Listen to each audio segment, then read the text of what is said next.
semoga sehat-sehat selalu. Sebelumnya mungkin mohon maaf ya, harusnya kita jadwalnya kemarin, tapi aku ada rapat dadakan, jadinya harus digantikan hari ini. Tapi ya, alhamdulillah teman-teman udah bisa datang yang banyak juga, ada 30-an orang di sini dan mudah-mudahan materi selanjutnya bisa lebih apa ya, lebih bermanfaat dan bisa menyambung dengan materi-materi sebelumnya. Jadi jangan sampai materi yang sekarang ini malah hilang nih materi-materi yang sebelumnya juga. Dan kalau misalnya teman-teman ada yang mau ditanyakan materi ini atau materi sebelumnya atau yang berhubungan juga tentang cloud computing, silakan boleh ditanyain aja langsung nanti di chat ataupun nanti di akhir sesi. Atau kalau misalnya ada yang kurang jelas juga, silakan bisa juga langsung di chat, kabarin mungkin apa yang mau dijelaskan lebih detail lagi. Nah, ini udah pertemuan ke berapa ini berarti? Sebentar, aku coba share screen ya.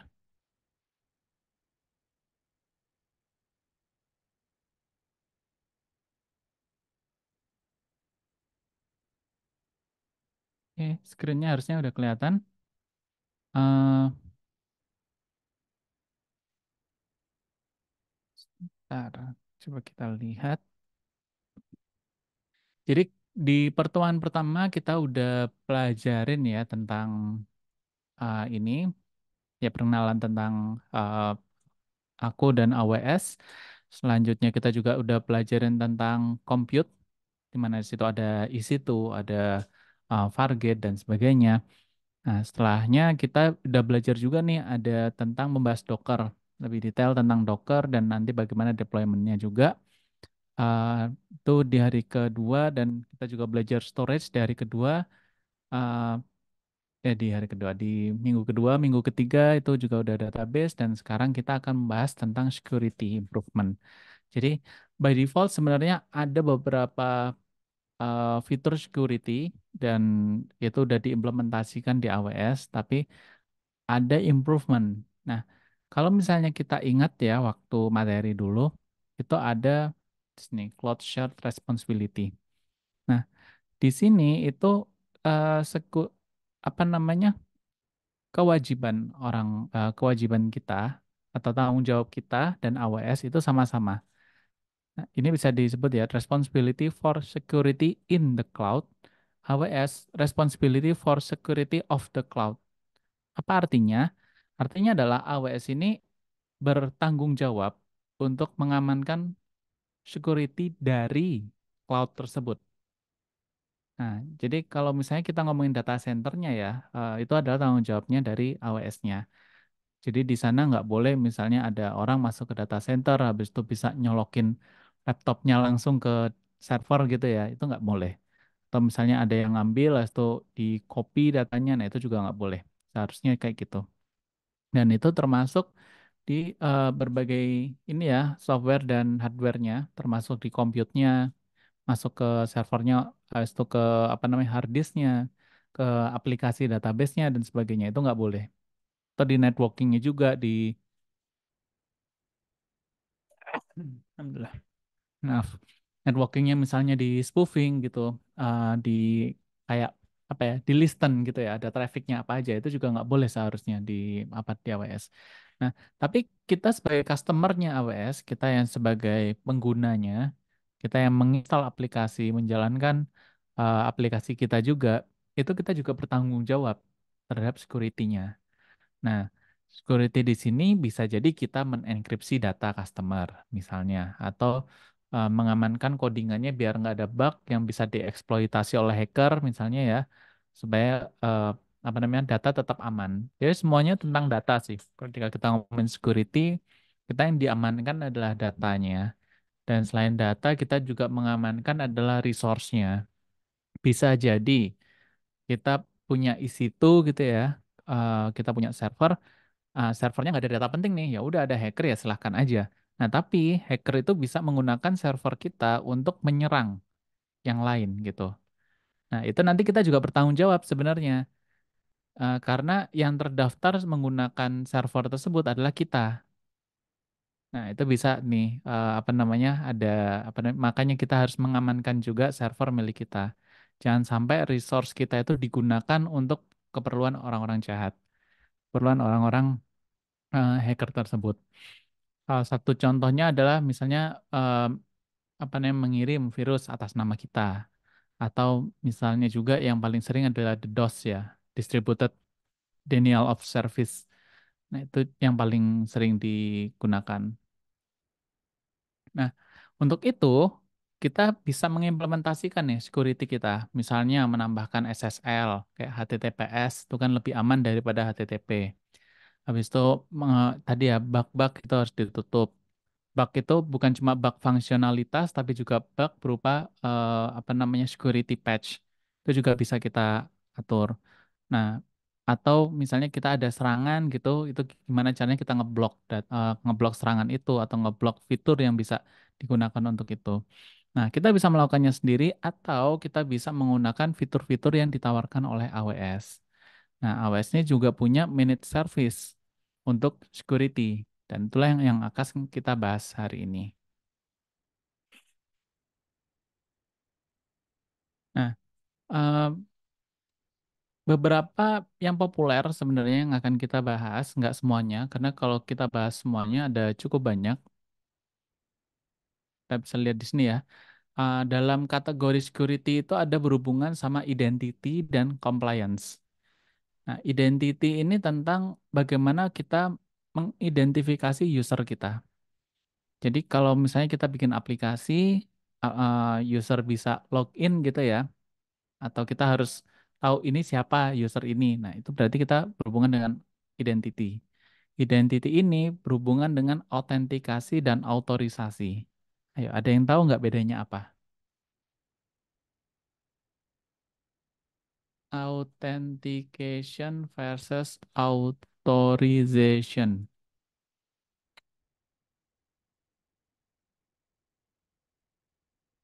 Apa bedanya? Coba aku tanya ke teman-teman. Ada yang tahu nggak kira-kira?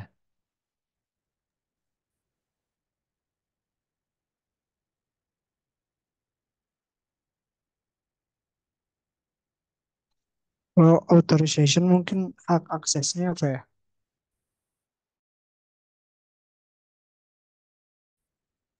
Tahu siapa ini?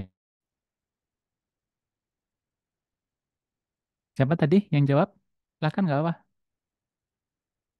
Ya kalau autentikasi kayak kita memverifikasi gitu apakah identitas tersebut itu bisa jadi user atau enggak.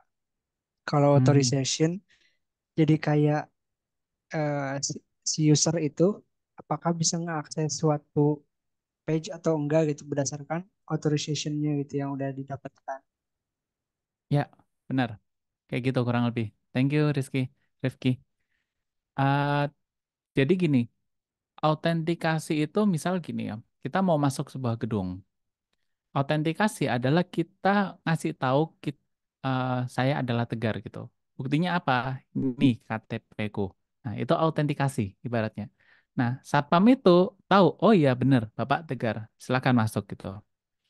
Nah, ada lagi kalau otorisasi, oke, Bapak benar Tegar, tapi Tegar tidak termasuk dalam daftar yang boleh masuk. Nah, jadi diakuin, dia berarti berhasil melakukan autentikasi, tapi tidak berhasil melakukan otorisasi karena dia bukan yang berhak gitu ya. Karena yang hak itu yang udah ada daftarnya. Sedangkan autentikasi itu buktikan kalau misalnya kamu adalah yang kamu sebutkan tadi, kamu adalah Tegar gitu, atau kamu adalah eh, tadi ya Rifki misalnya gitu. Nah, itu autentikasi. Nah, kurang lebih itu. Ini sangat penting ketika kita membuat aplikasi karena autentikasi itu mudah. Kayak misalnya username, password, passwordnya di hash, habis itu nanti disamakan gitu ya. Nah, otorisasi ini yang sulit kadang. Nah, jebolnya kadang-kadang di otorisasi. Kalau misalnya kita nggak login gitu ya, habis itu coba mengakses sebuah endpoint, bisa nggak ini? Oh, nggak bisa. Terus aku udah login, tapi aku nggak punya akses, aku tes, bisa nggak gitu? Oh, aku bener nggak bisa. Nah, aku login, aku mengedit, tapi mengedit bukan punya aku, misalnya punya user lain gitu, bisa nggak gitu? Nah, banyak banget kalau berhubungan dengan otorisasi. Maka dari itu ada fiturnya AWS juga yang berhubungan dengan identity. Dan banyak juga sebenarnya yang lain, apa namanya, perusahaan-perusahaan lain yang berhubungan dengan identity. Yang paling terkenal itu OutZero.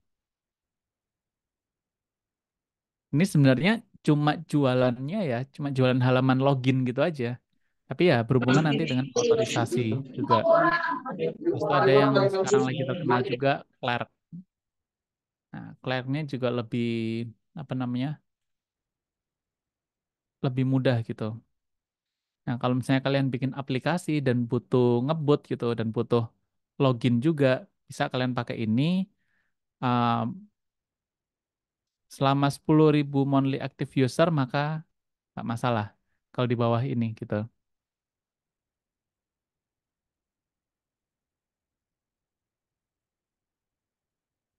Nah, kalau kalian udah punya user 10.000 yang aktif dalam 1 bulan, ya berarti kalian udah akan kaya gitu. Oke, terakhir adalah compliance. Compliance ini adalah kepatuhan kalau bahasa Indonesianya. Agak aneh sih, tapi ya emang gitu. Compliance itu kepatuhan. Maksudnya kepatuhan itu adalah kayak gini. Misal kita mau menjalankan apa namanya, sebuah software di Indonesia, ya, maka kita harus eh, syaratnya gitu, A, B, C, D, E. Yang paling terkenal, yang paling mungkin sering digunakan itu ISO 27001. Nah, di situ nanti ada checklistnya. Oh, data harus kayak gimana. Habis itu data user itu menyimpannya gimana. Habis itu siapa aja yang boleh mengakses datanya, siapa aja yang boleh mengeditnya dan sebagainya. Nah, itu juga yang lain itu kayak OJK ya, biasanya kan dia ada beberapa compliance juga, makanya kan ada beberapa fintech, pinjol lah gitu, yang eh, dia belum lolos OJK dan sebagainya. Nah, karena lolos OJK pun itu butuh effort, ada beberapa compliance yang harus dipatuhi gitu. Nah, AWS juga, apa namanya, juga memberikan gitu, ada beberapa managed service yang berhubungan dengan compliance ini.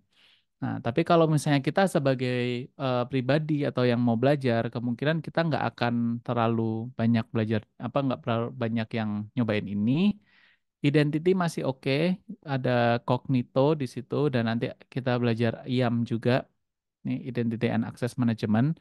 Ini lebih ke identity di dalam konsol AWS-nya.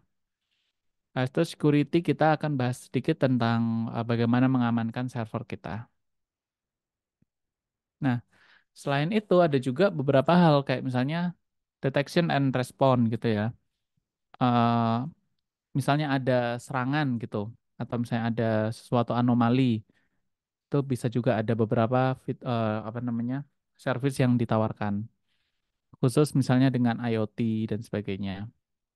Nah, kayak CloudTrail ini untuk compliance. Jadi dia mengaudit AWS kita ini apa aja sih yang dijalankan dan siapa saja yang menjalankannya. Kayak gitu.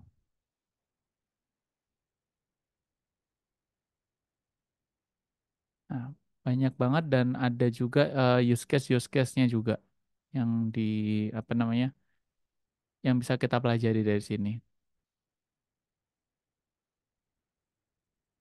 Oke. Nah, tapi dari sebanyak itu apa aja yang bisa kita praktekkan untuk awal? Itu pertama adalah mm, identity and access management.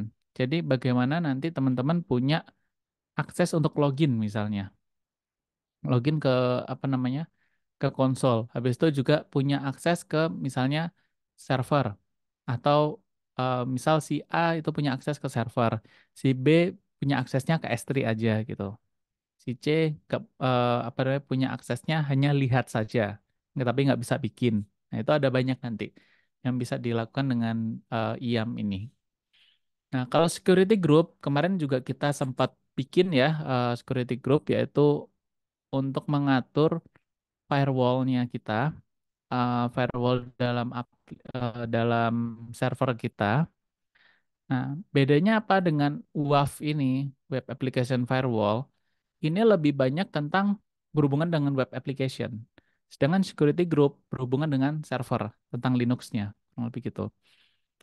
Atau lebih berhubungan dengan apa ya, konektivitas, siapa yang boleh mengakses ke dalam sebuah server itu. Nah, ada yang khusus juga tentang shields. Sorry, tentang the DOS protection, yaitu shields. The DOS ini itu sesuatu yang apa ya? Dia kayak request biasa sebenarnya, kayak aku mengakses google.com gitu. Tapi yang mengakses itu dengan tujuan untuk biar servernya nggak bisa diakses orang lain. Nah, ini nanti berhubungan dengan performance. Mungkin kita bisa bahas tentang the DOS ini ya nanti di selanjutnya. Dan terakhir, berhubungan dengan secret manager. Kalau misalnya kita mau mengakses third party gitu, kita butuh semacam password. Nah, password itu kalau kita langsung tulis di apa servernya, itu akan bermasalah karena orang lain bisa lihatnya langsung. Nah, berhubungan juga kalau misalnya kita taruh di code ya, di codingan, itu juga nanti bisa langsung dilihat sama orang. Makanya kita bisa menyimpannya, dienkripsi di satu tempat, dan cara manggilnya pun itu apa namanya lebih mudah, lebih aman juga di situ. Nah, sekarang kita masuk ke IAM. Kita akan praktek langsung aja bikin IAM user dan group. Habis itu kita bikin IAM policy. Habis itu kita juga bikin IAM access key. Langsung aja ya, kita masuk sini. Terus kita buka Identity and Access Management. Nah, eh, salah satu yang membedakan ini dengan apa ya, kalau misalnya kita bikin aplikasi biasa gitu, ini akan sangat kompleks. Jadi benar-benar satu user tuh didetailkan. Kamu punya akses, kamu boleh mengakses apa aja. Nah, kita coba contoh di sini. Ini ada beberapa user yang aku buat.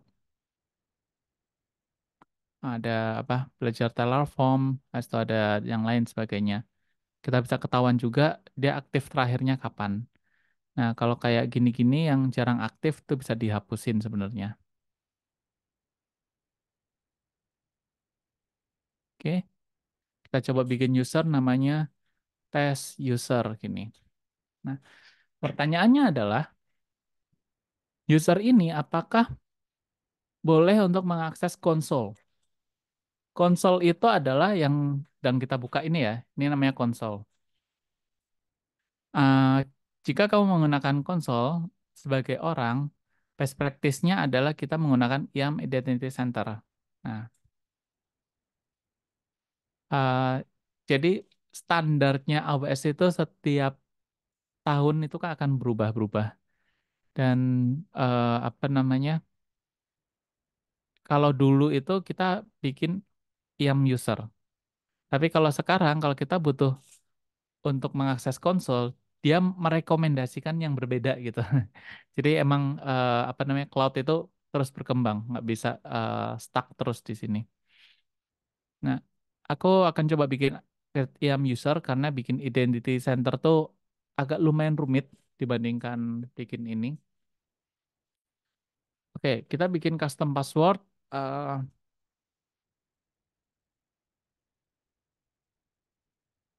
Bisa nggak nih? Oh, harus ada semua ininya ya.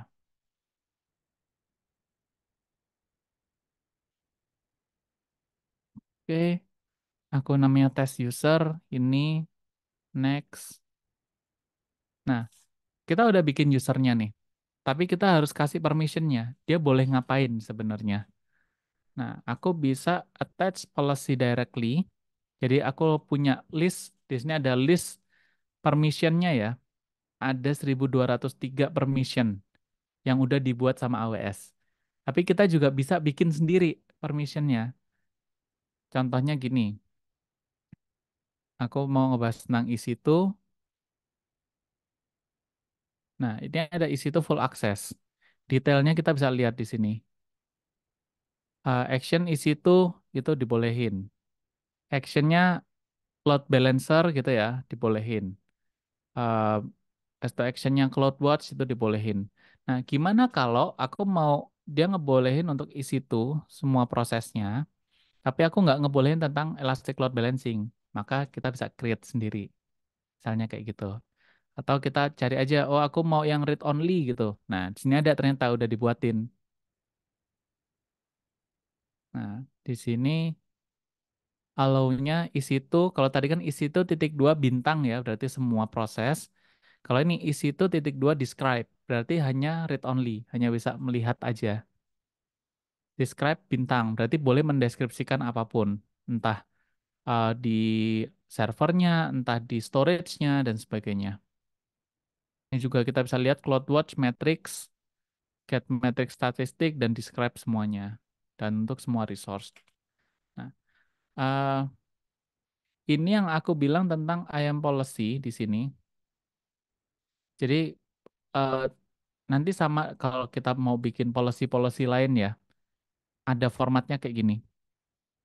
Versionnya ini kopas aja, walaupun sekarang tahun 2024 ya, tetap aja pakai yang ini, 2012, 10, 17. Aku juga nggak tahu kenapa. Nah, terus statement terus saya itu ada array of object, habis itu ada effect, allow atau deny. Biasanya cuma allow sih, karena by default semua itu adalah deny. Semua itu nggak dibolehkan. Itu istilahnya adalah least privilege.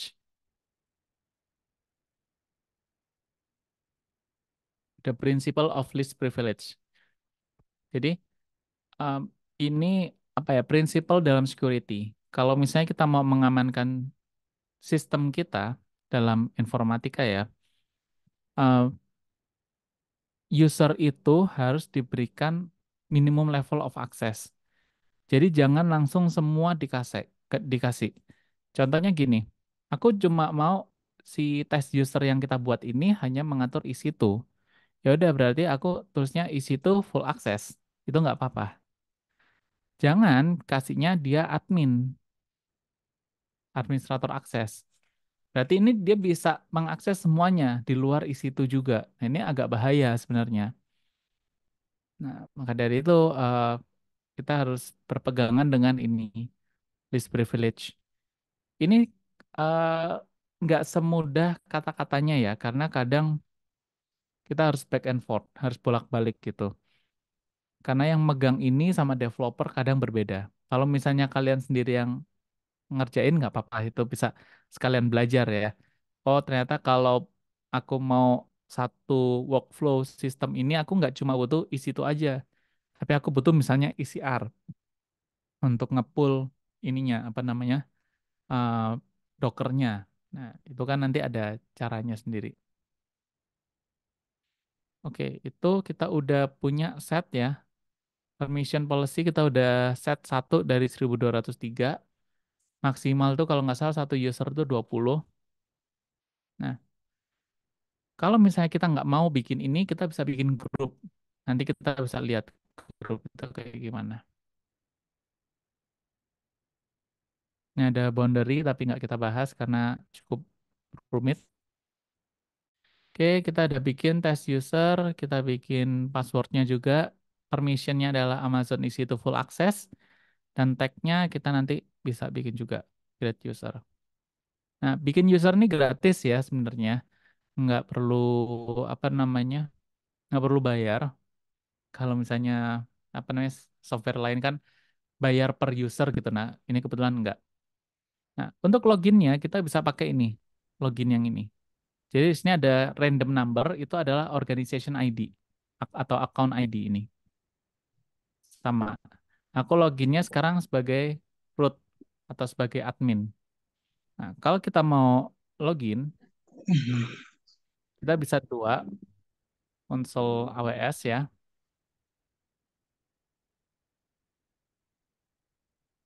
Nah, kita ada apa dua macam login, root user atau IAM user.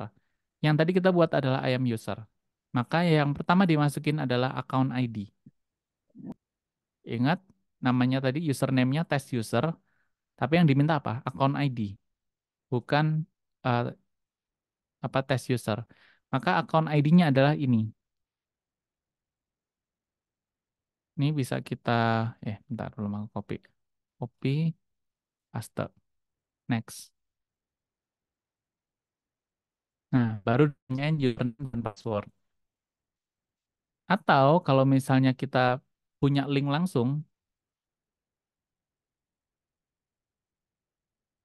nah, link langsung ke sini,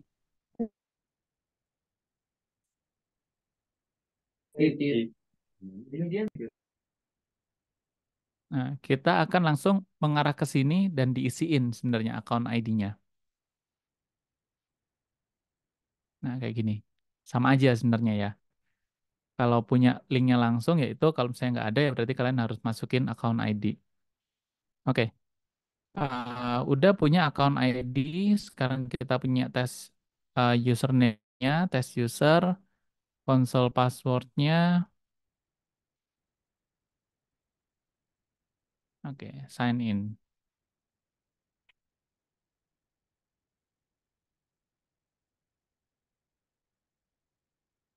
Oke, udah berhasil. Aku sekarang masuk ke ini konsolnya. Eh, kok ngulang?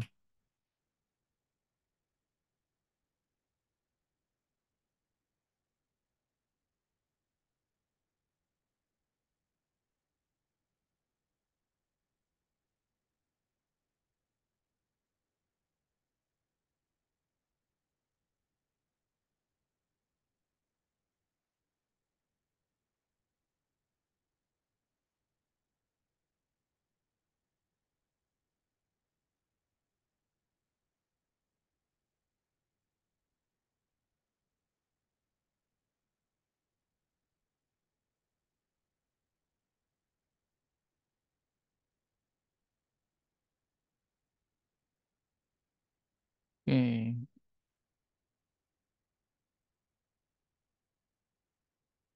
Nah, ini bisa dilihat juga regionnya. Ini aku login sebagai test user ya di sini. Add ini user apa namanya account ID-nya.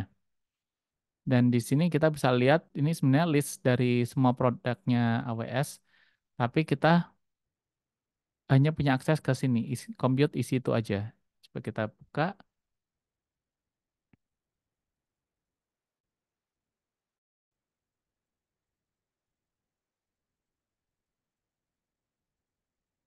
Agak lambat ya. Akses pertama kayaknya. Tapi harusnya nggak selambat ini sih. Nah, udah bisa ngebuka juga. Bedakan kalau nanti kita buka misalnya yang nggak kita punya akses ya, RDS. RDS muncul di search-nya, tapi begitu kita buka,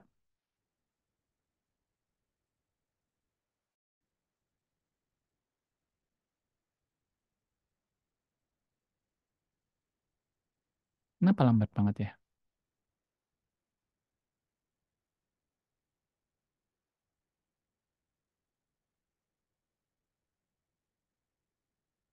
DB instance, nah langsung ada gini-gini. User, test user itu tidak diautorisasi untuk melakukan RDS describe DB instance. Dan AWS RDS episode is bla bla bla. Because no identity based policy dan sebagainya. Nah, ini artinya kita nggak punya akses ini. Walaupun kita bisa melihat halaman ini, kita bisa melihat tombol create database, tapi begitu kita create ya nggak bisa diakses. Nah, gitu. Service health ini juga nggak bisa, tapi kalau kita launch instance, ini bisa. Oke. Nah, sekarang kita udah tahu nih, test user udah bisa login dan sebagainya. Terus kita coba sekarang kita membuat grup.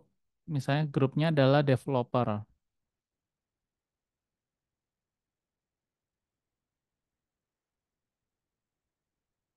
Oh, lambat banget ya. Kayaknya harus beli Starlink ini. Biar kenceng. Oke, sekarang kita coba bikin nama grupnya developer dan salah satunya adalah test user. Dan policy yang bisa kita kasih ke dia adalah pertama isi itu full access. Habis itu dia juga punya akses ke RDS full access dan apa lagi? Misal Elastic Case. Elastic Case full access. Oke, create user group.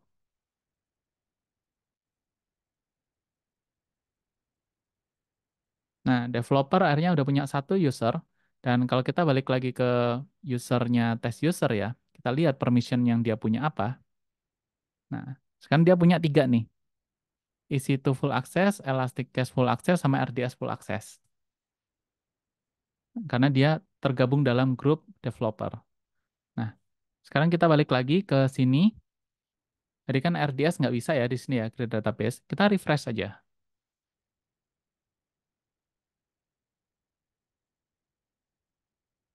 Nah, langsung bisa buat.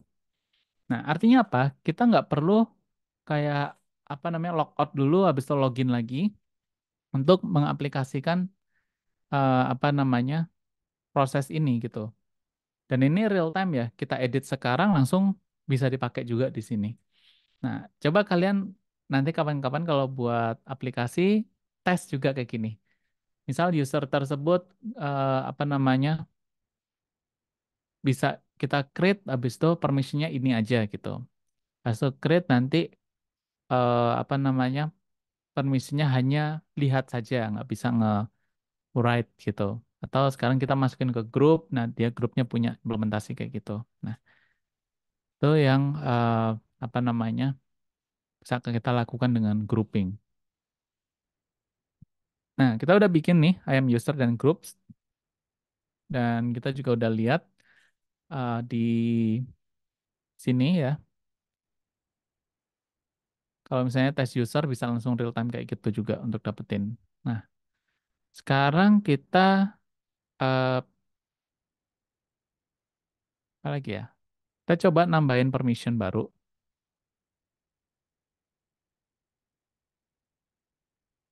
di user group developer. Aku mau kasih dia permission. Oh ya, di sini ada simulate. Menarik banget ini. Kadang kita kan nggak tahu ya, dia tuh bisa ngapain sih? Aku mau melakukan ini, bisa nggak dengan akses yang kayak gini gitu. Simulasi ini itu menarik banget. Misal aku mau mengakses load balancing gitu. Application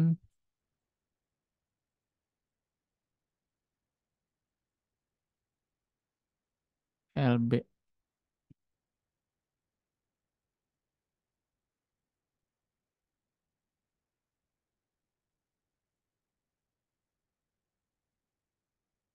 Nggak ada. Ya ada yang lain deh. Elastic Case ini tadi. Elastic Case, habis itu select ininya adalah eh apa? Create.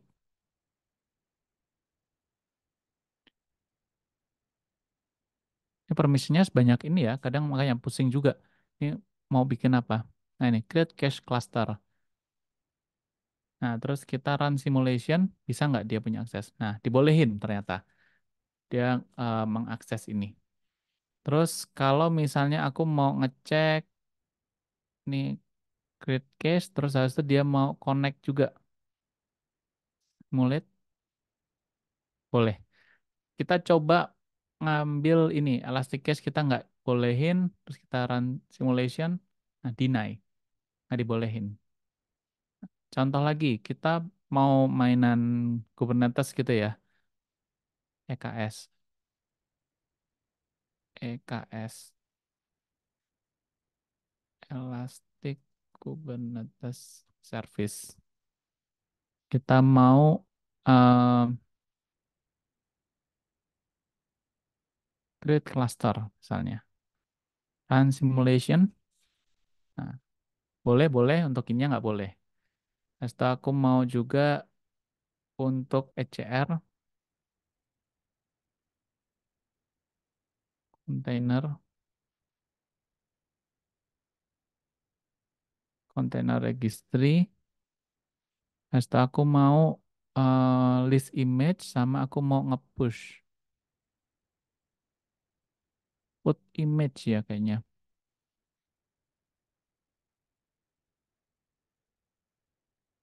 Oke, run simulation. Nah, di deny. Terus aku akhirnya mau nyoba nih, tambahin deh kalau gitu policy untuk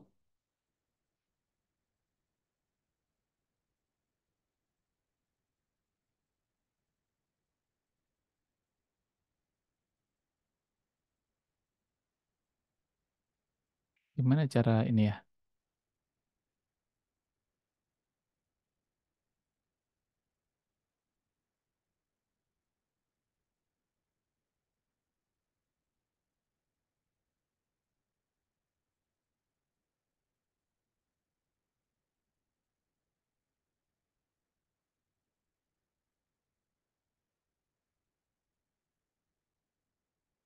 Oh, nggak bisa di iniin, harus nge-create sendiri di sininya. Nah, oke, sekarang kita coba create ya, eh, permission di sini, inline policy. Bisa pakai visual, misalnya aku mau langsung ECR di sini, Elastic Container Registry.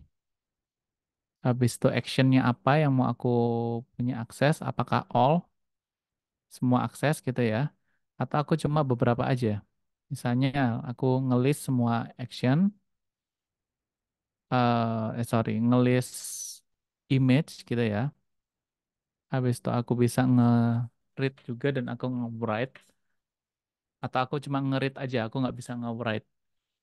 Aku perlu ini, eh, udah aku nggak perlu write, write-nya aku nggak perlu ini, karena aku cuma minta untuk pull aja. Permission management nggak ada di sini dan tagging aku juga nggak perlu karena aku nggak perlu nge-tag. Nah, resource-nya itu bisa all.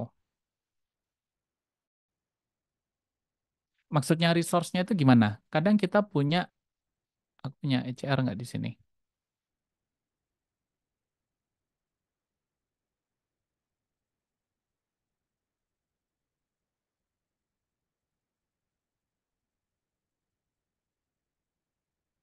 Nah, aku coba bikin di sini test image.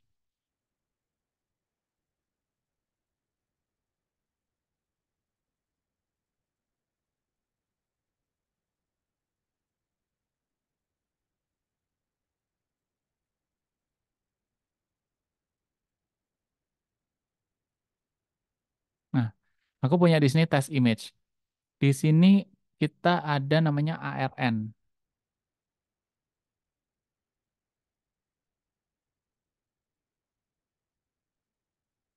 Oh, nggak kelihatan ARN-nya. Nah, kalau misalnya kita,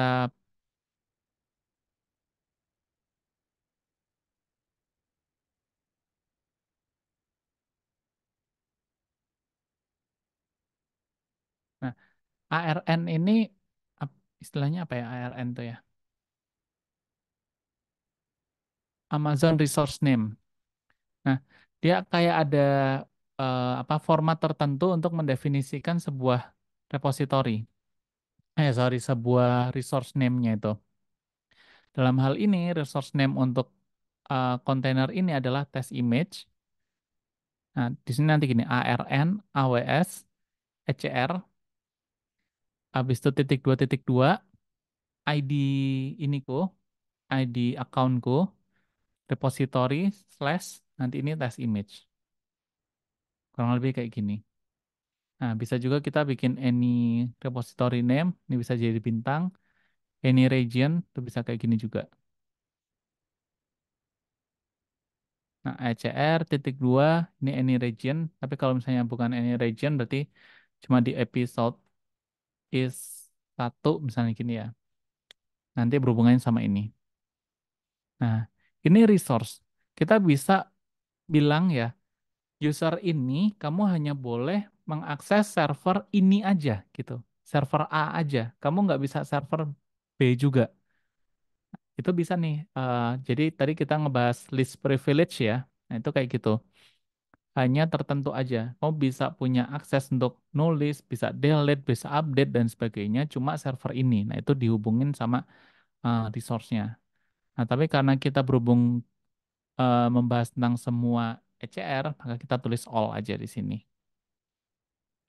Oke, next. Policy name, apa ya? Full container from ECR.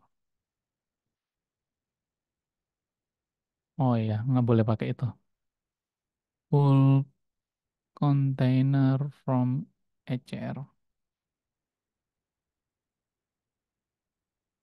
Nah, beda ya. Kalau misalnya yang di manage sama AWS ada orange-nya, kalau kita bikin sendiri ada kayak gini. Nah, tadi kan kita visual tuh, apa namanya tampilannya ya. Kita klik, klik, klik, klik. Tapi sebenarnya setelah kita klik-klik itu, ada kita ngebuat kayak gini, JSON. JSON statement yaitu apa namanya, actionnya apa aja. Efeknya allow, actionnya yang tadi kita klik ya, kita ngebolehin semuanya. Oh, aku boleh put, aku boleh list, aku boleh ini juga get juga resource-nya untuk semua. Kayak gitu sebenarnya. Nah, dari sini baru kita tes lagi di simulation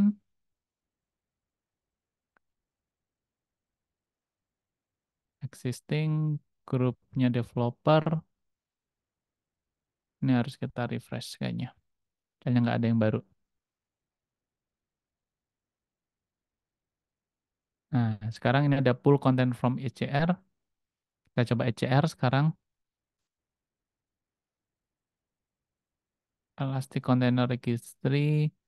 Kita coba ya select all aja lah. Kita tes semuanya. Nah, untuk action page check layer availability allow, page delete nggak dibolehin, page get image boleh. Nah, banyak kita bisa lihat ya apa yang boleh apa yang enggak. Nah, inilah makanya kenapa kita pentingnya ya untuk eh, tahu di policy-nya kayak gimana. Dan ini sangat penting ketika kalian nyobain AWS sebagai administratornya, bukan sebagai usernya aja. Dan ini emang best practice-nya. Kalian bisa apa namanya? Kalau udah paham tentang ayam ini ya kalian bisa bilang, oh ya aku bisa memanage apa namanya ayam dari AWS.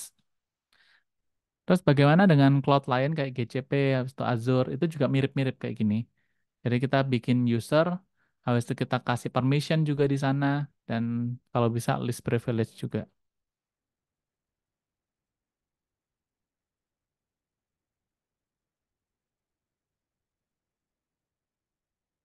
Oke, itu create an IAM policy, udah, habis itu kita bisa bikin access key. Nah, access key ini apa? Kalau misalnya sekarang dari,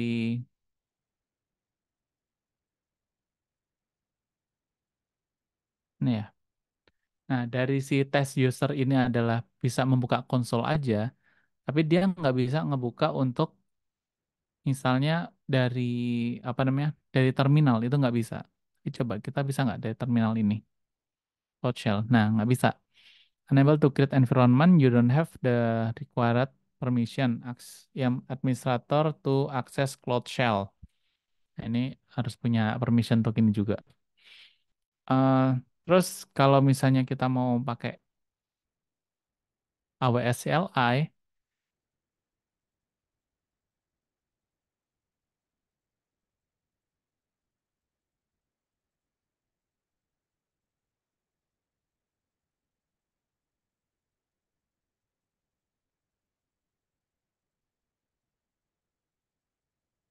AWS STS, ada nggak sih STS?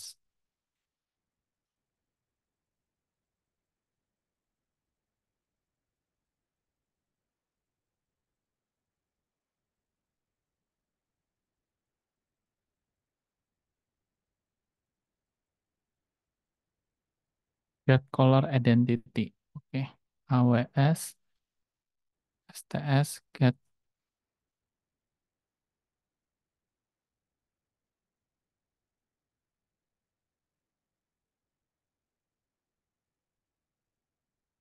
Nah, ini ketahuan nih, apa namanya, akunku adalah user Learn Terraform yang aku lagi login di sini. Nah, untuk bisa login ke sini, aku harus login dulu pakainya AWS Configure gini.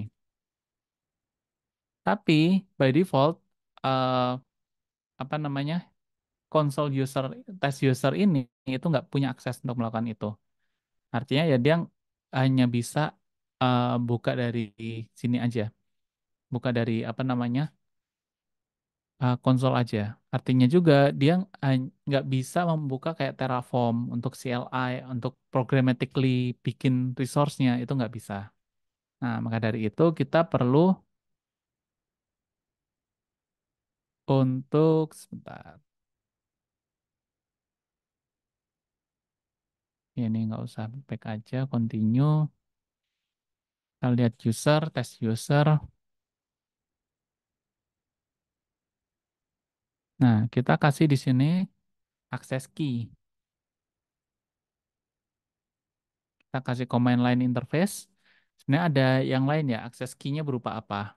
Apakah aku mau ini, you plan to use this access key to enable application code in a local environment to access your AWS account dan sebagainya. Nah, kebetulan kita mau nyoba pakai CLI, maka ini yang kita pakai.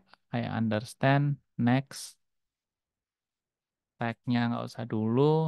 Nah, habis itu ini kita copy, kita bisa AWS configure sekarang. Username-nya EX7 ya. Habis itu secret-nya,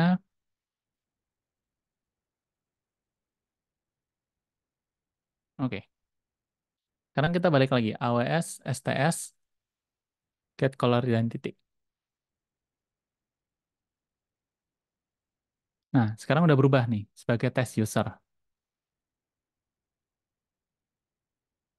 Jadi kita ya, sekarang kita bisa lihat juga misalnya AWS S3 LS gini.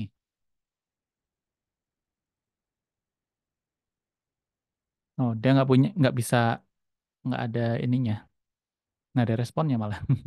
Biasanya permission deny gitu. Help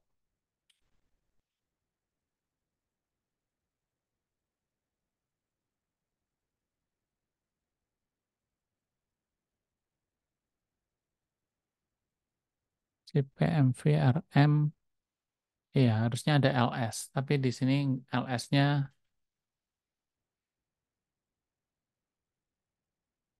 ini nggak muncul,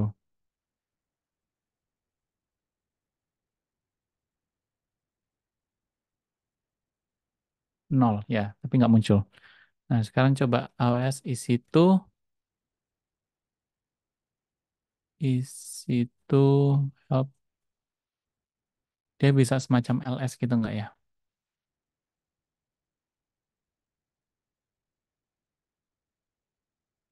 Available comment. Oh, banyak banget komennya ya.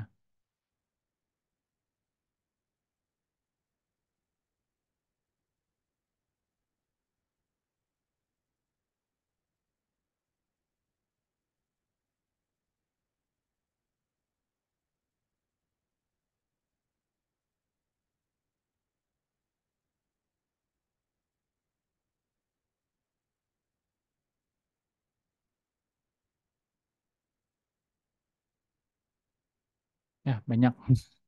Intinya banyak. Dan intinya kita bisa mengakses AWS itu berdasarkan permissionnya yang udah dikasihkan ke kita.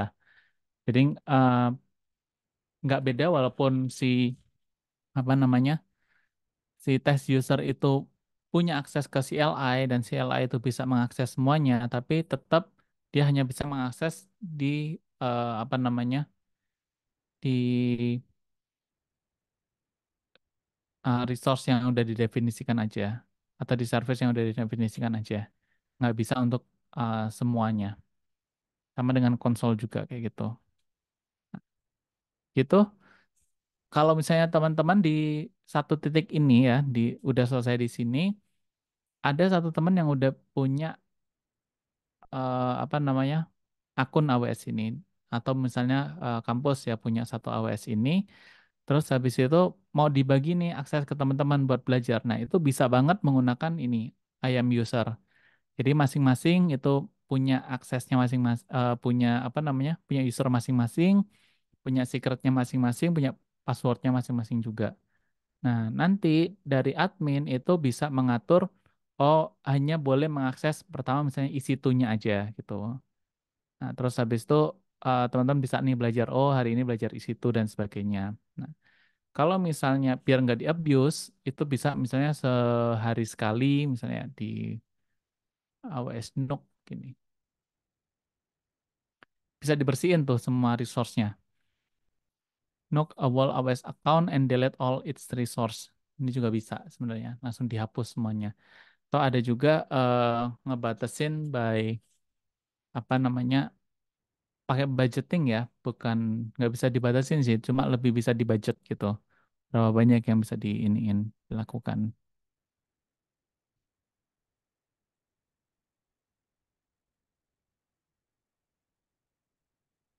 Oke, ini udah sebenarnya tentang IAM. Ada yang mau ditanyain dulu? Kalau enggak kita bisa lanjut. Sebentar, ada chat.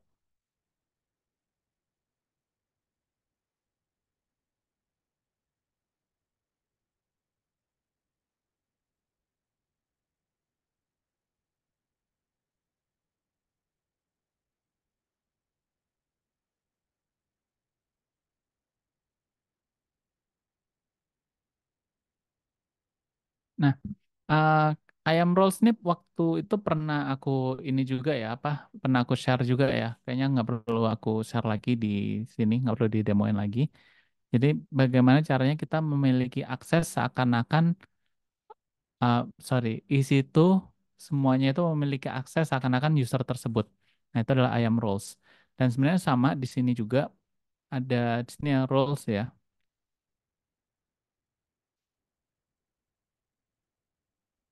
Misal aku mau bikin S3 gitu tapi role di sini udah ada banyak sih. Kayaknya S3 juga udah ada di sini. Oh, nggak ada. Data sync aja. Nah, misal kita mau apa namanya punya akses ke S3. Nah, user kita ini nggak apa namanya nggak punya akses S3 gitu. Ya udah kita kasih kayak sementara gitu, kasih akses sementara. Oke. Next, kita coba mainan di security group sekarang.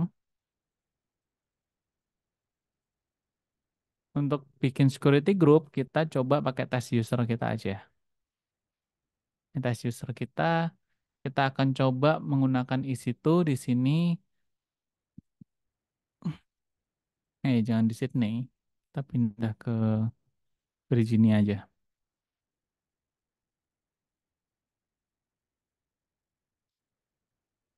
Virginia ini karena dia yang paling murah ya.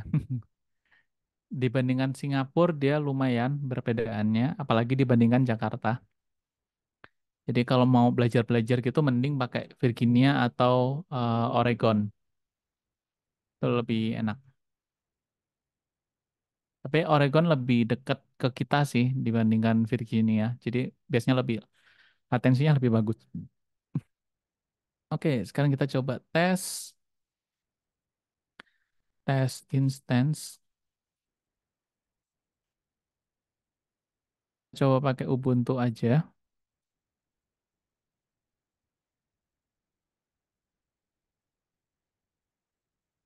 Hmm, habis itu kita bisa ini T2 Micro, keypairnya waktu itu kita juga udah punya ini.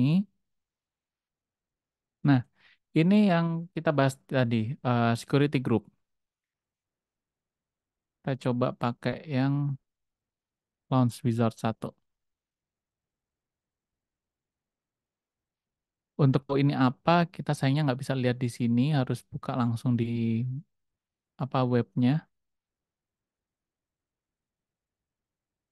Security group.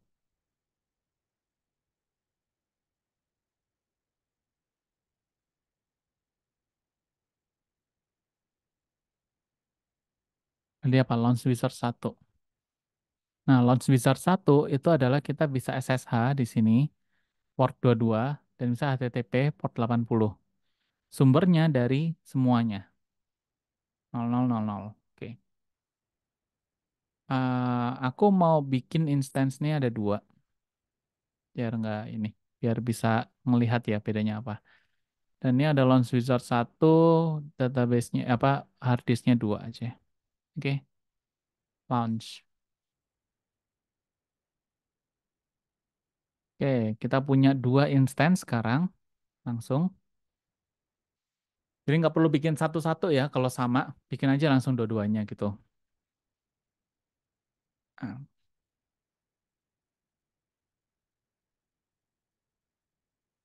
oke, terus kita buka salah satu, misalnya ini adalah server kita, server test instance. Yang kedua kita namainnya client.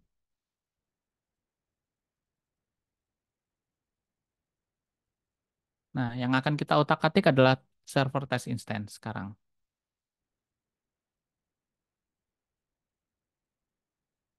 Connect.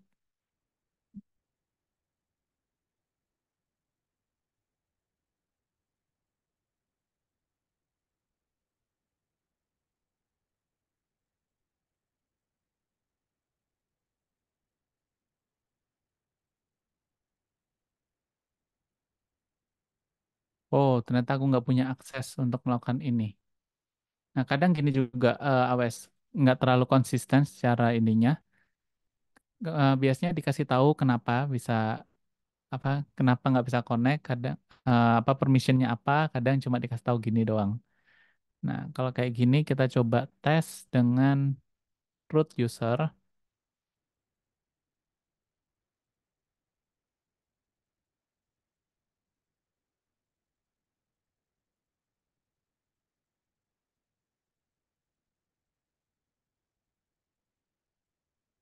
Pastikan regionnya sama ya di Virginia juga. Kalau apa regionnya beda, nanti kamu nggak akan lihat ininya, servernya.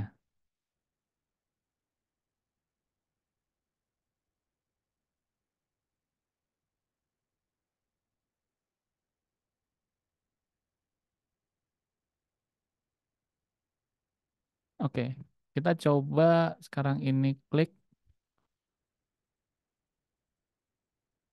connect, connect.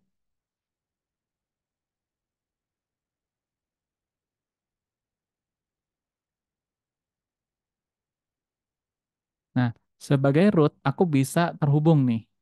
Establishing connection-nya agak lama nih biasanya, apa, nunggu waktu terhubung.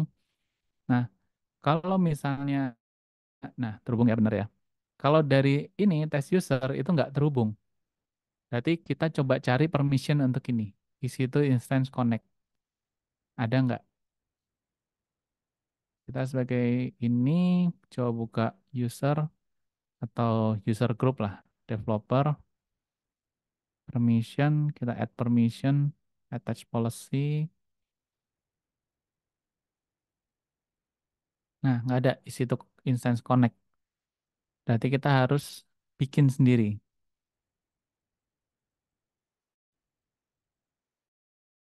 Kita isi tuh di sini.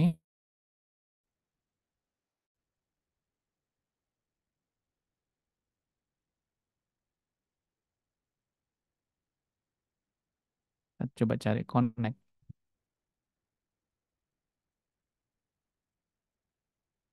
Ups, jadi lambat.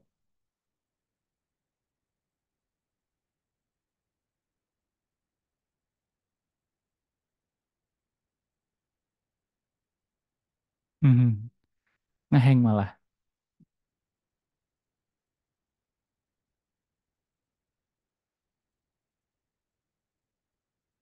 Instance connect endpoint.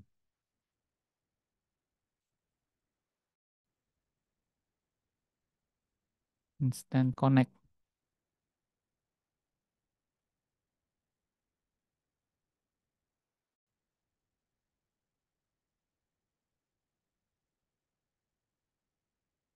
mungkin ini sama ini. Kita coba kasih all resource. Next, situ SSH connect.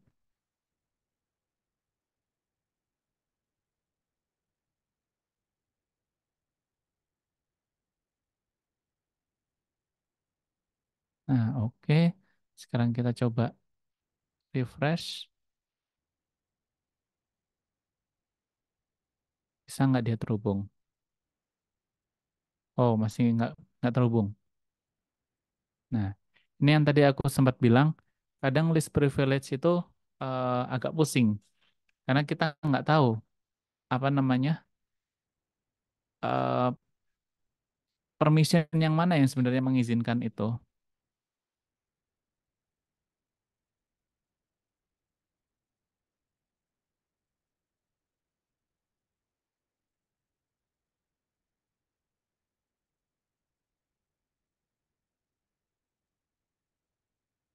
Kau coba lagi deh di sini. Klik connect,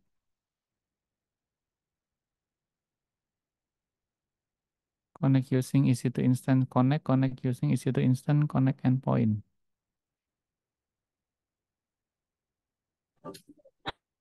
Oh, kayaknya ini tuh bukan beda. Tadi itu endpoint ya.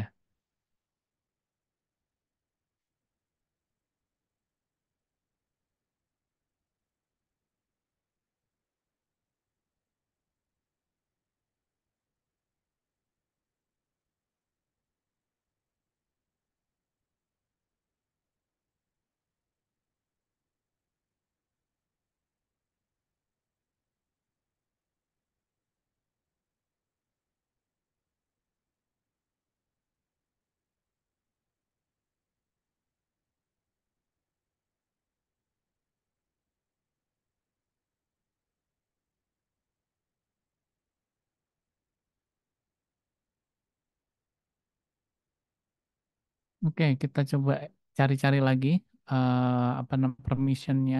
Kayaknya permission yang ini salah karena bisa jadi Instance Connect ini bukan di dalam EC2, walaupun namanya ada EC2-nya. EC2, nah kan benar kan? EC2 Instance Connect ada di sini.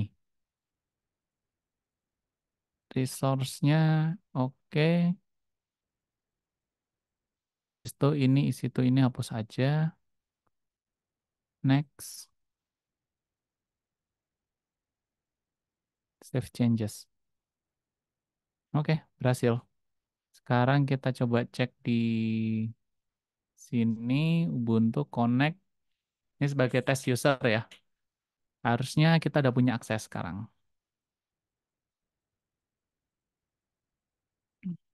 Nah, udah lama biasanya udah connect nih.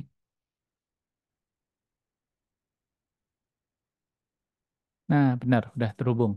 Jadi kita ya, permission mainannya kayak gitu. Kita harus tahu dulu permissionnya apa, terus habis itu eh, harus benar gitu loh. Kadang ya gitu, ada salah karena namanya juga banyak banget. Oke, karena kita sekarang mau ngebahas tentang security group, maka ada yang mau kita lakuin di sini. Kita udah punya dua server sekarang. Ini ada, aku namain ya tadi di sininya tuh server, di sininya tuh client.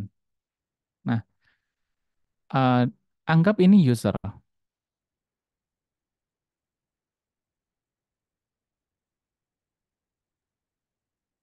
Nah,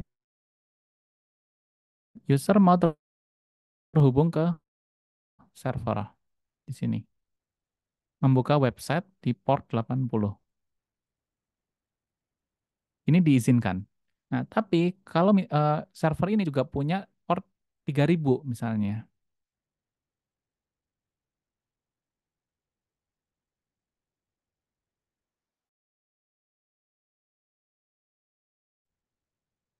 Nah, kalau misalnya ke sini, ini nggak boleh.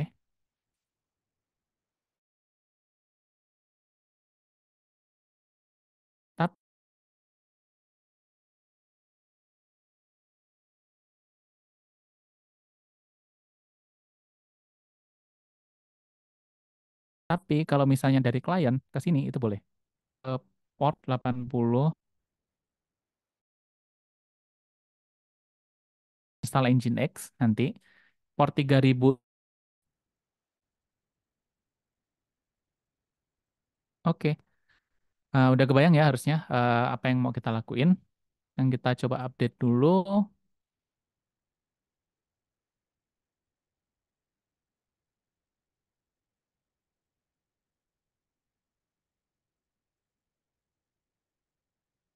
Nah, best practice-nya ketika kita pakai Ubuntu atau service OS lainnya ya, pastikan update dulu. Update sebenarnya upgrade juga sudah apt upgrade gitu. Cuma karena kita sekarang nyoba-nyoba aja, sekarang ya install langsung aja. Sudo apt install Nginx. Yes.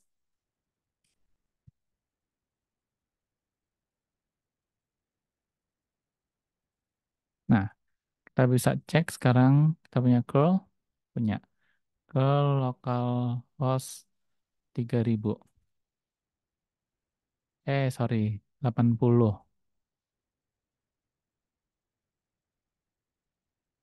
Nah, muncul ya, welcome to Nginx. Kita bisa mengujinya dengan cara ngecek di sini instance. Habis itu ini ada IP address-nya. Kita coba buka http:// harusnya ada welcome Nginx. Nah, kenapa ini bisa dilakukan? Karena kita punya di sini di security, kita mengizinkan port 80 alias HTTP ya, itu bisa terhubung dari manapun. 0000. Nah, kalau misalnya ini kita nggak izinkan, kita coba ini ya, matiin ya. Edit inbound rules. Habis ini aku coba hapus ini, save. Nah, cuma bisa port 2. Ini kita refresh. Dia akan lama dan nanti akhirnya nggak terhubung. Ini sebenarnya dia diblok dari apa namanya? Diblok sama security groupnya, nggak boleh mengakses. Oke, sekarang kita coba eh, terhubung dari instance yang kedua, yaitu client. Connect, connect.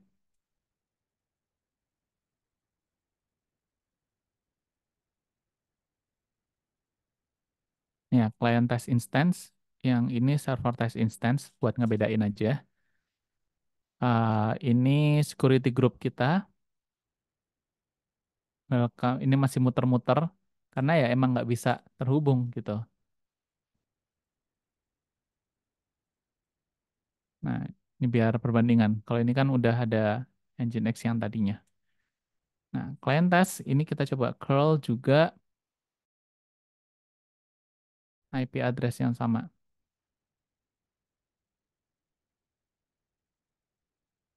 Nah, lama nggak bisa terhubung. Nah, sekarang kita coba izinkan lagi yang tadi, atau sebelum mengizinkan yang itu, kita coba izinkan port HTTP, HTTP, mana HTTP? HTTPS. HTTP port 80 hanya bisa diakses oleh Launch Wizard One. Artinya yang pakai security Launch Wizard One itu boleh mengaksesnya. Nah, tapi yang lain enggak. Yang kita coba cek di sini, cancel aja. Curl. Oh, masih nggak bisa.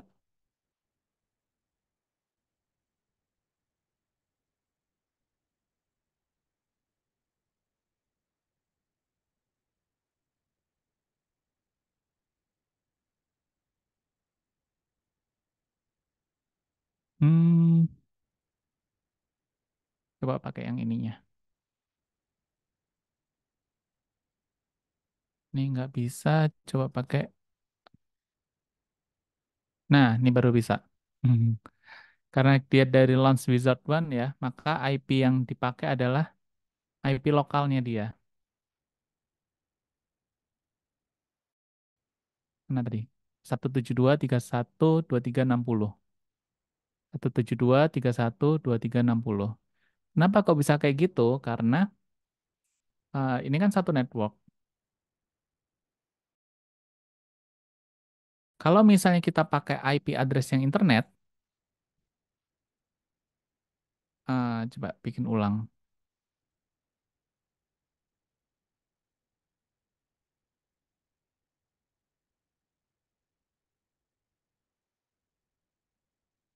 Kita punya dua IP ya. Ini satu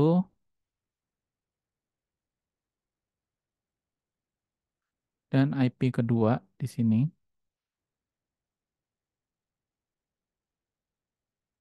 Nah, klien itu, client server, apa namanya, isi itu yang klien itu terhubung ke sini itu bisa. Karena ini dalam satu network yang sama. Tapi kalau kita terhubungnya ke IP ini, artinya dia harus keluar dulu ke internet, habis itu terhubung ke sini. Habis itu masuk lagi ke dalam. Alias kalau kayak gini, sumbernya dia, klien ini sumbernya itu adalah pakai IP address-nya, bukan pakai internal network-nya dia. Nah, di sini adalah tantangannya sebenarnya. Kalau misalnya kita mau terhubung secara internal, nggak perlu keluar lagi, gunakan IP private-nya. Oh, bateraiku habis.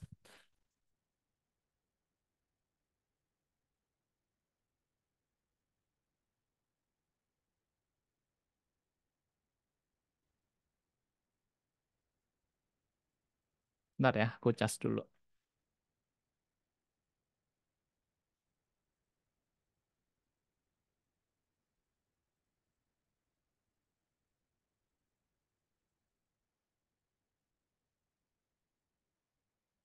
Oke, itu tentang security juga sebenarnya, tentang networking. Jadi kalau kalian bahas security harus bahas juga tentang, harus tahu juga tentang networking.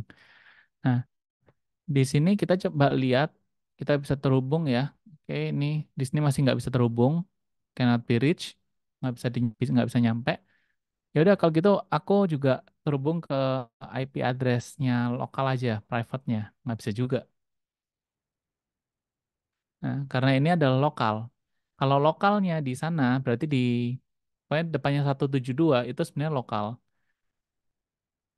Jadi bisa diakses juga dari misal aku punya network sendiri ya di rumah atau di kampus gitu, itu bisa pakai yang 172 sekian sekian sekian. Atau ada juga kan 192, 168 sekian sekian sekian atau biasanya 31 berapa berapa. Nah, itu emang IP address yang disiapkan untuk apa namanya? Private.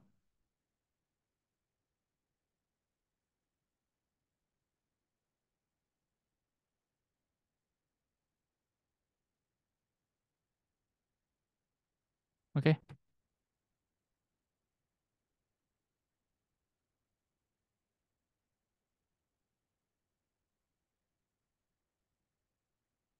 Dari sini ada yang mau ditanyain dulu tentang security group. Jadi kita udah bisa ya untuk ngeblok dari IP tertentu, ngeblok apa namanya, ngeblok sebuah port dan hanya nge-allow dari port dari sumber tertentu.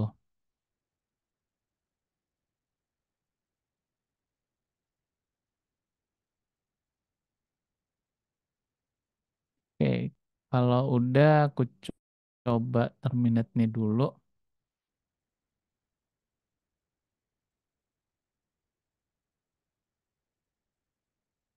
Sekali udah. Nah, balik lagi ke slide-nya. Eh, kita akan bahas sekilas tentang AWS Web App Firewall, WAF. Jadi WAF itu apa sih sebenarnya?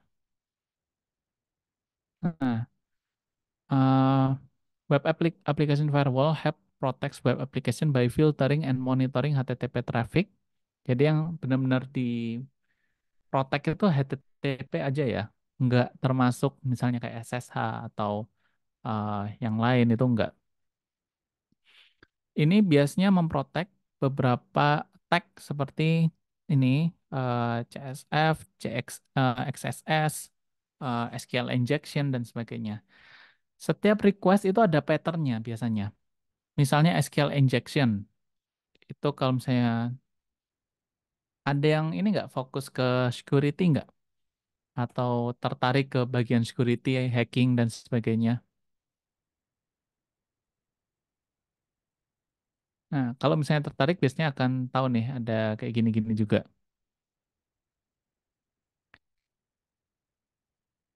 Contoh kayak gini. Student.com, habis itu dia student ID sama dengan, nah biasanya kan kita ngasih ID-nya, ID 1, ID 2. Nah, dia diinjek sama SQL sebenarnya. Pakai 117 or 1 sama dengan 1.2 dash dash. Nah, ini kalau misalnya nggak di, apa namanya, nggak disanitasi, terus dimasukin langsung ke query-nya database, dia akan langsung nyari kayak gini. Select bintang from student where student ID sama dengan 117 or 1 sama dengan 1. Artinya dibikin true untuk semuanya. Artinya juga dia akan nge-select semua student tanpa ada where. Nah, terus kalau misalnya ternyata di sini ada limit dan sebagainya, dia dikasih dash dash. Artinya di comment semua, apa namanya? Di comment semua filter setelahnya. Sorting, habis itu apa namanya, limit dan sebagainya itu dihilangin semuanya. Makanya dia dapat return data for all student, return data all student is return to the attacker. Nah, ini bahayanya salah satunya ya, SQL injection. Tapi dari sini kan sebenarnya kelihatan patternnya itu kayak gimana. Makanya dia bisa ngeblok, AWS-nya bisa ngeblok pakai WAF itu. Jadi beda dengan security group. Kalau security group itu lebih ke port apa, diakses oleh siapa yang diizinkan. Kalau WAF itu lebih ke web application, berarti pattern ini yang biasanya eh, diblokir gitu. Ada request kayak gini 117 OR dan sebagainya yang mirip sama SQL langsung diblok. Dan kalau tadi lihat di sini kan ada kayak XSS, itu berarti apa namanya? Dia ngasih input data tapi berupa string, berupa script, JavaScript, JavaScript. Itu yang nanti bikin masalah.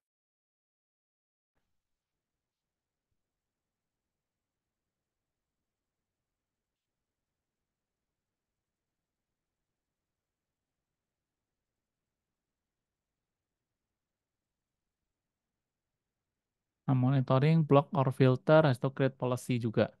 Di sini bisa bisa dilihat juga ini requestnya safe, kedua unsafe gitu, tidak aman, yang ketiga yang diblokir. Ini cara kerja WAF, dan WAF itu bisa diimplementasikan ke, kita coba buka ya.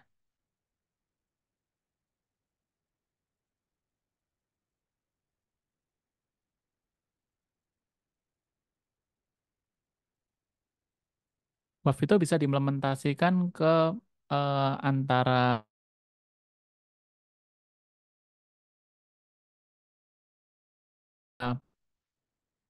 Fusion, ada juga load balancer dan sebagainya. Tapi dia nggak bisa langsung ke isi itu gitu. Dia harus ada kayak apa ya, agregat request-nya dulu yang manage sama AWS untuk bisa dipasangin apa namanya, WAF ini dulu. Nah, karena kita nggak punya ALB, maka ya kita bisa nggak bisa praktekkan ini. Tapi juga kurang lebih itu. Nanti kita bisa otomatis ya, secara otomatis OWASP top 10. Web App Vulnerability. OWASP itu adalah sebuah kayak organisasi ya yang mensurvei kira-kira attack ke sebuah website itu paling banyak apa sih? Nah, ini balik lagi kalau teman-teman sangat tertarik ke bidang hacking ya, atau misalnya istilahnya kan sekarang itu security teams apa red team dan blue team ya, itu bisa harus banget mempelajari ini, harus banget tahu bedanya atau misalnya ini tuh cara kerjanya gimana. Bahkan di kantorku juga sekarang lagi menerapkan automatic testing untuk security. Ada apa static analysis, ada juga dynamic analysis. Nah, setiap survei itu dia akan nge-review gitu. Kayak misalnya nih 2017 yang paling banyak adalah injection itu apa namanya? Di tahun 2021 turun. Habis itu broken authentication, jadi nggak login tapi bisa masuk gitu ya. Tapi dia juga turun jadi 07. Yang jadi nomor satu adalah broken access control. Nah, ingat ya yang tadi kita bahas pertama kali, access control atau autorisasi, dia naik tuh dari 05 ya, nomor 5 ke nomor satu, yang paling sering diaksesnya. Sorry, paling sering diserangnya. Cryptographical failure dan sebagainya. Dan ada juga beberapa yang new, apa namanya, beberapa yang new juga di situ.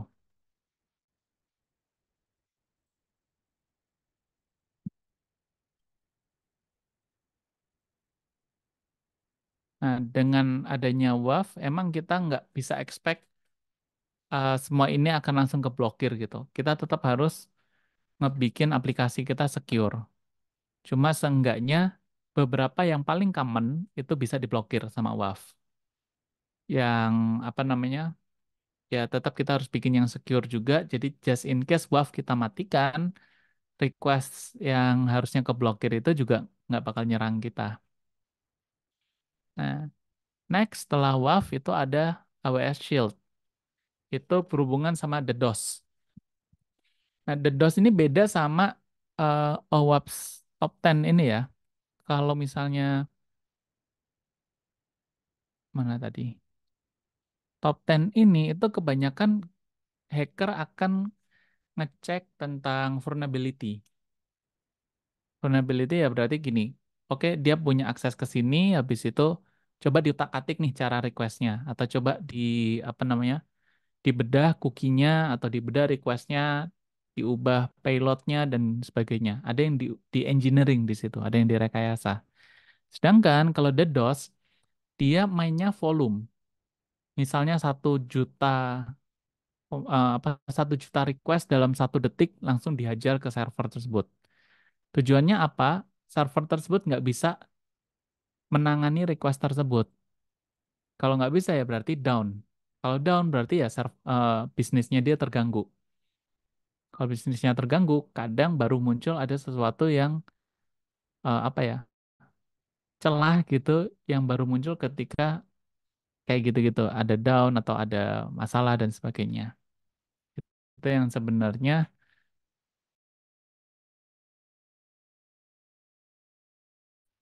apa dilakukan DDoS. Dan DDoS ini nggak bisa dimitigasi dengan cara menguatkan. Hanya ada dua cara. Kalian efisien banget sehingga setiap request itu nggak berat gitu ya. Tapi tetap dia bakal nge-spam untuk ini apa namanya eh, request-requestnya dan semau efisien apapun ya lama-kelamaan kita berat di cost-nya, di mahalnya. Nah makanya kan sekarang ada serverless, begitu ada request banyak, sistem kamu nggak down, tapi kamu bayarnya jadi mahal. Solusi kedua adalah mengamankan dari DDoS. DDoS pun ada patternnya. Contohnya adalah hanya ada eh, di request di path tertentu dengan request tertentu dengan misalnya IP range-nya tertentu gitu. Nah, itu bisa diblokir sama beberapa hal. Kayak misalnya AWS Shields atau yang paling terkenal juga Cloudflare yang gratisan. Nah, itu yang bisa kita amankan nantinya. dari DDoS. Dan DDoS itu nggak cuma server kalian ya, bisa jadi laptop kalian, komputer itu kena virus. Nah, virusnya ini nggak merusak, nggak kayak ransomware, tapi dia ngebikin komputer kalian jadi zombie. Tiba-tiba lemot gitu. Nah, lemotnya ini karena CPU memori kalian dipakai untuk nge-request server target. Targetnya si hacker ya. Nah, itu yang berbahaya sebenarnya nanti itu.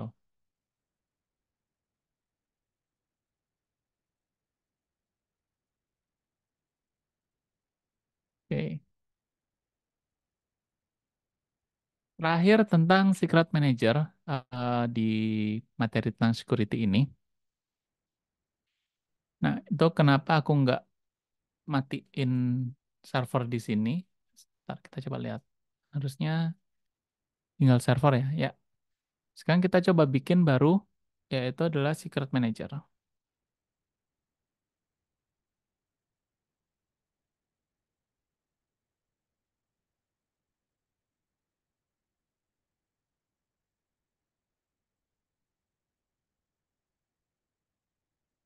Nah, secret manager ini bisa menyimpan kredensial dari beberapa servicenya AWS, atau kita juga bisa untuk menyimpan data kita secara apa namanya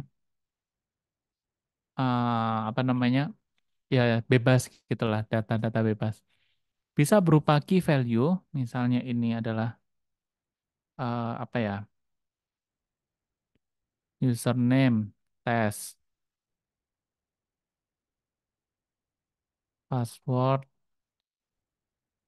this is super secret. Nah, ini bisa dilakukan. Atau kita juga bisa berupa plain text.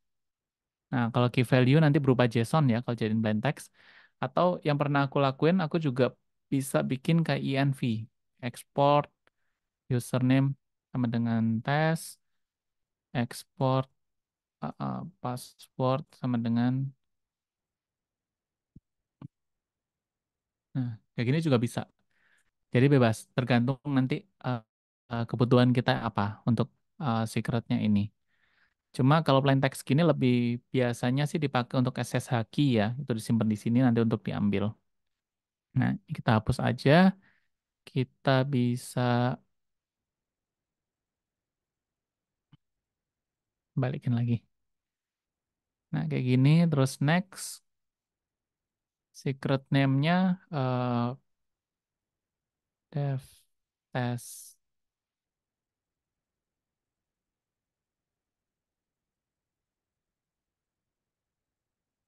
Ini ada replicate secret, nggak perlu.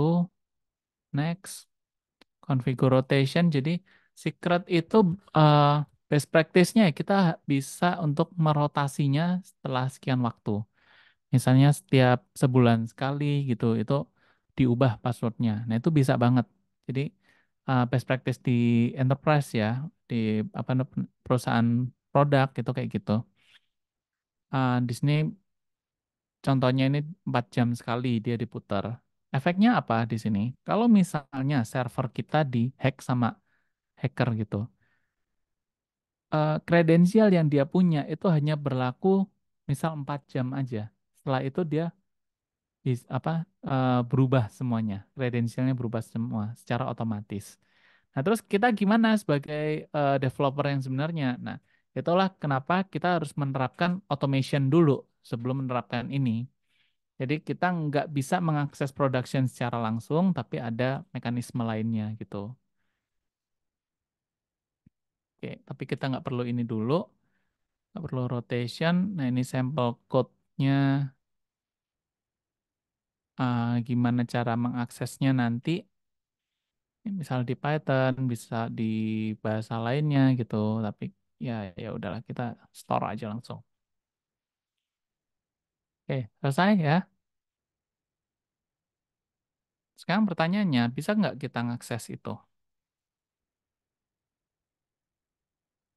AWS CLI, AWS. Nah, nggak punya, berarti kita harus install dulu. Install AWS in server.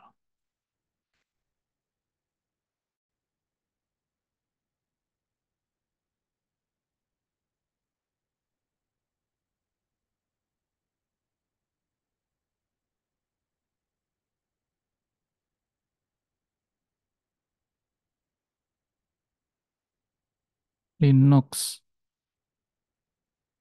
copy ini, paste itu ini paste.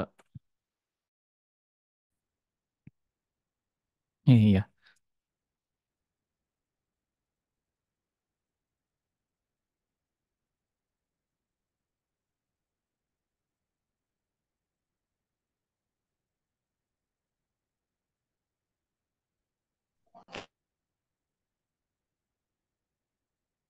Nah, kita juga terhubung ke test user ya. Eh, Sebagai info juga, kita nggak punya akses ke Secret Manager. Ibaratnya yang bisa ngasih secret itu cuma lead developernya gitu. Terus yang punya akses ke sini itu bukan leadnya. Jadi dia nggak punya akses ke sini. Ya, secret, kita coba buka secretnya. Nah, you don't have permission. Nah, terus kalau kita, ini lama banget, kita mengakses dari sini, sebenarnya itu juga nggak bisa. Karena instance sendiri itu nggak tahu sebenarnya permissionnya apa. Maka dari itu kita bisa bikin di sini adalah IAM roles sekarang.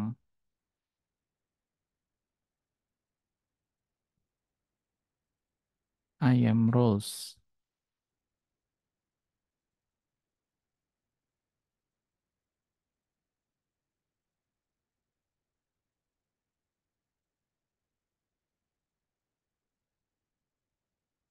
Nah, di sini kita bisa AWS service.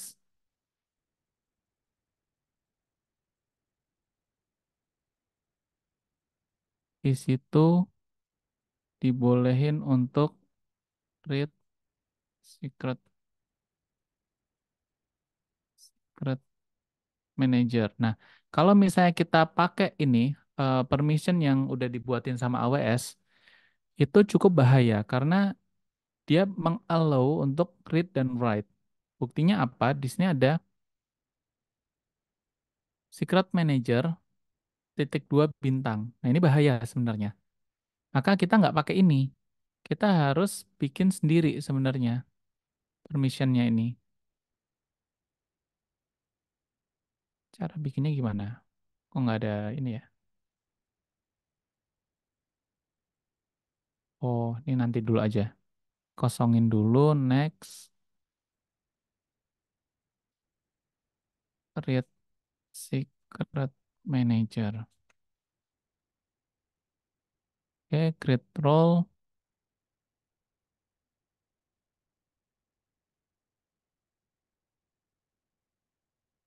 Ini bisa kita add permission, kasih inline, terus service-nya adalah apa tadi? Secret manager, dan dia hanya boleh nge-read, get secret value. Nah, kita hanya ngebolehin dia eh, baca doang. Dia nggak boleh list apa namanya? Ini kan ada list ya. Dia nggak boleh tahu secret value lainnya itu apa. Dia hanya boleh eh, dapetin value-nya itu. Dia juga nggak boleh untuk nge-write. Jadi dia nggak boleh ngupdate. Nah, terus karena kita hanya spesifik, maka kita harus definisikan ARN. Nah, ARN-nya apa? Kita coba buka ini. Nah, secret ARN. Nih, ini kita copy, kita paste. Langsung ada di sini. Add ARN.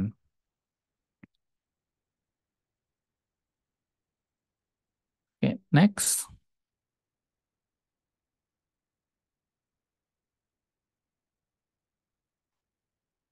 Hmm, read only secret manager dev. Apa tadi namanya? Dev test, praktisi mengajar.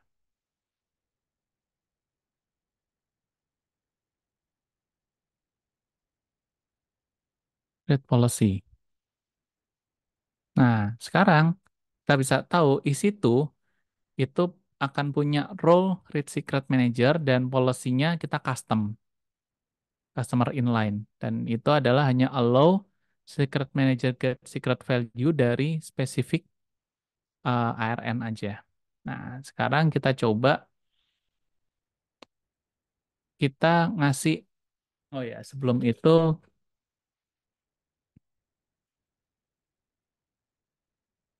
AWS version udah bisa ya. Habis itu kita coba apa namanya? AWS Secret Manager get value.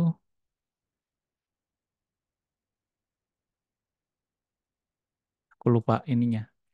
Dan emang nggak perlu dihafal ya sebenarnya untuk apa namanya?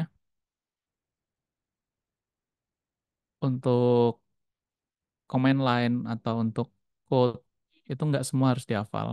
Jadi ya bisa diinin. Ini bisa kita lihat AWS Secret Manager get secret value atau secret ID-nya apa. Ini copy, kita coba paste, secret ID-nya kita ganti ke ada di sini. Enter, enable to locate credential. Nah, kamu harus AWS configure. Sekarang kita coba kasih AWS ini akses ke situ dengan tanpa harus login ya. Jadi security, modify IAM role, kasih IAM role yang read secret manager, update. Oke, selesai. Kita coba lagi. Nah, dapat. Eh, ini apa ini datanya? Ini nih, secret set, secret string ya, dapat ini. Cuma kita kan nggak, kita maunya langsung dapat value-nya ya.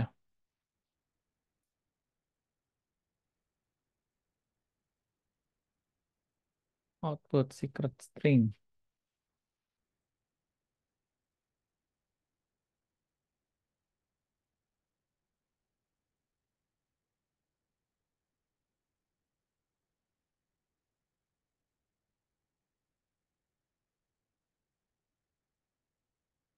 Oke, Miku copot. Nah, untuk dapetin secret string ini kita bisa, sebentar, langsung bukan global option, option secret ID,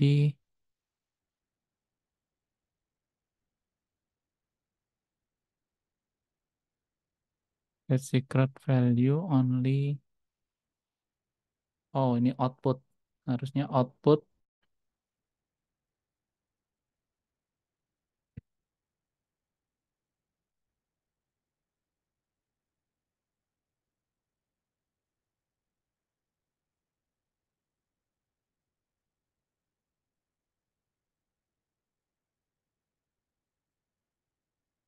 Oh, ini dia. Dapat. Thanks AI. Secret ID, habis itu ada query secret string dan outputnya teks. Copy. Terus ini kita bisa tambahin ini. Nah, dapat langsung username test, password, this is super secret. Jadi kayak gitu ya, apa namanya, tahapannya. Password ini hanya bisa dibaca dan nanti kalau misalnya perlu juga hanya bisa di apa namanya, bisa dirotasi juga oleh tim leadnya dan eh, nggak ada kemungkinan untuk hardcode, untuk apa namanya, hardcode dari code-nya kayak gitu. Dia cukup baca di apa namanya, berdasarkan IAM role ini habis itu digunakan. Nah, oke, kurang lebih itu yang bisa disampaikan. Eh, kita juga udah sampai jam 3 hari ini. Mungkin ada yang mau ditanyain dulu.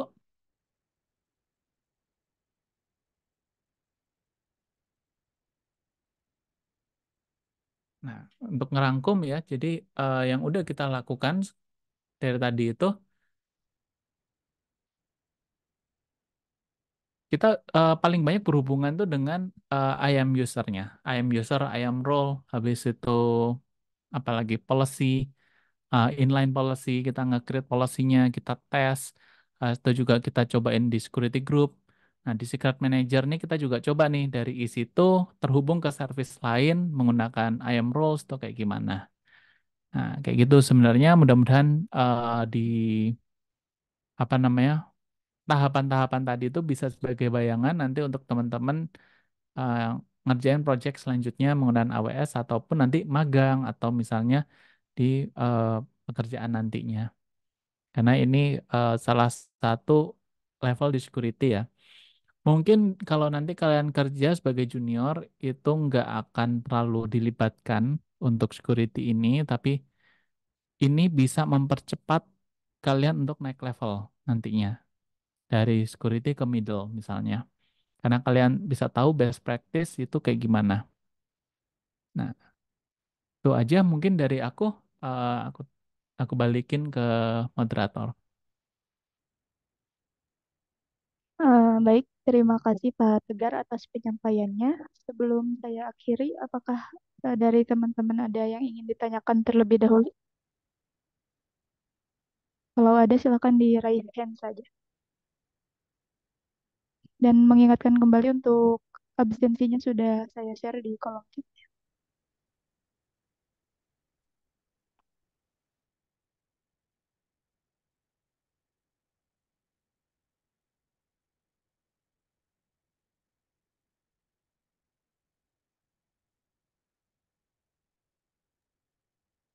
Tidak ada yang ditanyakan, cukup jelas. Oke, dianggap paham ya Pak ya. Tidak ada yang bertanya. Oke, nah Oke, uh, nanti kan di tanggal 11 ya, itu kita ada ketemu offline. Kalau nggak salah 11, sekarang tanggal berapa? 29. Selanjutnya, sebentar. Next meeting kita membahas tentang auto scaling dan monitoring. Habis itu selanjutnya kita bahas best practice in AWS. Kalau misalnya teman-teman ada pertanyaan nanti berhubungan dengan semuanya, kita bisa ngobrol langsung di situ. Silahkan disiapin aja pertanyaannya yang banyak. Oke, mungkin itu sih. oke Pak. Cukup Pak? Ya, cukup. Oke, baik. Terima kasih banyak Pak Tegar untuk hari ini. Setelah menyampaikan materinya, mudah-mudahan apa yang telah disampaikan oleh Pak Tegar bisa bermanfaat untuk teman-teman semuanya yang hadir pada hari ini. Amin. Mungkin itu saja untuk hari ini.